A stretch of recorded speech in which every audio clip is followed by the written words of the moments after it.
राजा summer और रानी विद्युती की जोड़ी पूरे राज्य में आदर्श मानी जाती थी।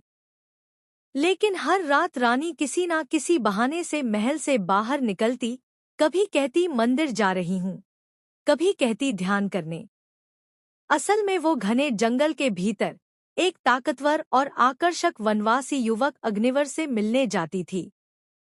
उसका शरीर लोहे सा सुदृढ़, आंखें जंगली जानवर जैसी तीखी और शब्दों में ऐसा जादू कि रानी भी खुद को रोक नहीं पाई। दोनों के बीच छुप छुप कर संबंध बनने लगे।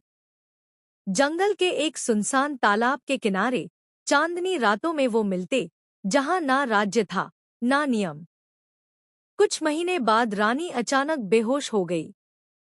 राजवैद्य ने जांच करके बताया, रानी गर्भवती है। पूरा महल जश्न में डूब गया, लेकिन राजा के मन में एक चुभन थी।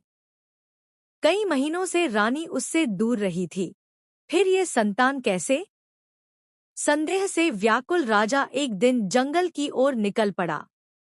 वहां उसने अपनी आंखों से देखा, रानी विद्युती और अग्निवर एक दूसरे की बाहों में लिपटे हुए। उसकी दुनिया ही उजड़ गई। वो चीखा, विद्युती, ये कैसा विश्वासघात? रानी रोते हुए बोली, मैं जीवित थी पर खुश नहीं थी। तुम राजा थे, पर कभी मेरे मन के साथी नहीं बन पाए। राजा चुपचाप महल लौटा। अगले दिन दरबार में उसने सबके सामने रानी का अपराध उजागर किया।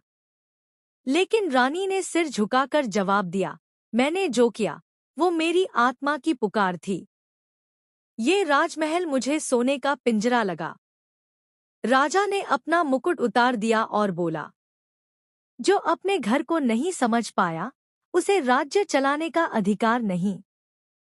वो महल छोड़कर अकेले जंगल में चला गया, शायद खुद को खोजने, या शायद उस प्रेम को समझने जो कभी उसका था ही नहीं।